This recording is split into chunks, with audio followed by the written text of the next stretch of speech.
আসসালামু আলাইকুম। কেমন আছেন সবাই? রমজানের শুভেচ্ছা সবাইকে।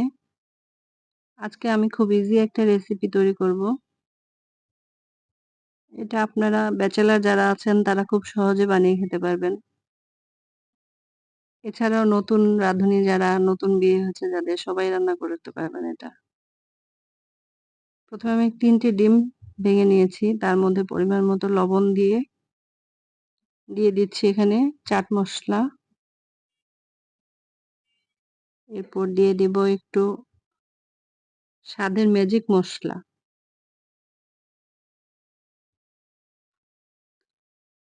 দিয়ে দিব একটু সাদা গোলমরিচের গুঁড়া। এটা খুব ভালো স্মেল তৈরি হয়।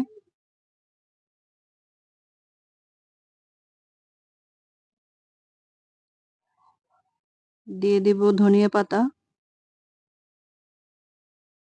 এবার খুব সুন্দর করে মিক্স করে নেব। দিয়ে দিচ্ছি কিছু মোজারেলা চিজ। যেহেতু আমার এটা বাচ্চারা খাবে তাই আমি একটু চিজ দিয়ে দিলাম।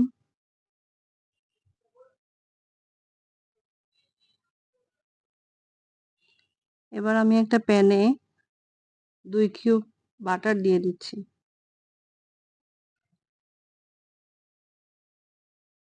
বাটারটা একটু গরম হয়ে আসলে আমি ডিমটা ছেড়ে ডিমটা ভেজে নেব।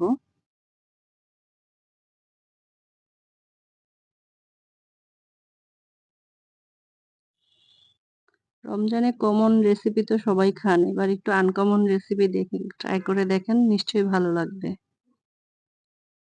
বেগুনি, আলু পেঁয়াজি, আলুর চপ সবাই খান। এটা একটু করে দেখবেন, নিশ্চয়ই ভালো লাগবে। ডিমের মিশ্রণটা দিয়ে দিচ্ছি।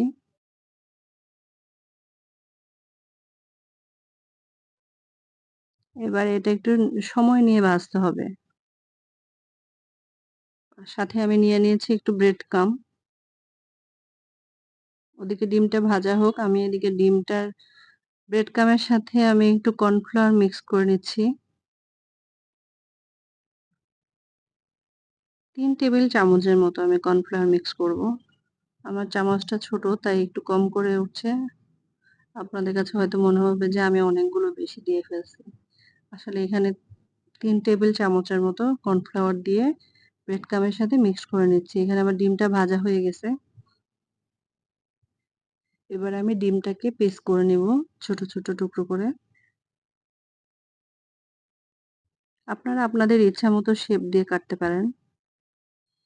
আমি এটা একটু চিকন করে লম্বা লম্বা সাইজ করে কেটে নিব।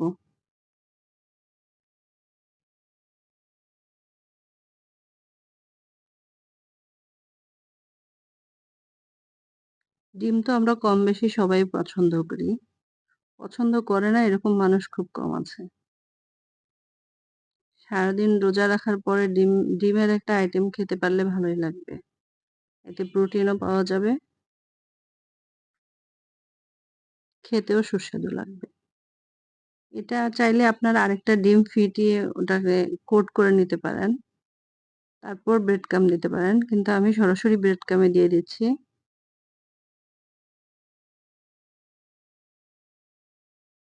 একটু ভালো করে চেপে দিতে হবে। এবার আমি তেলের মধ্যে ছেড়ে দিচ্ছি।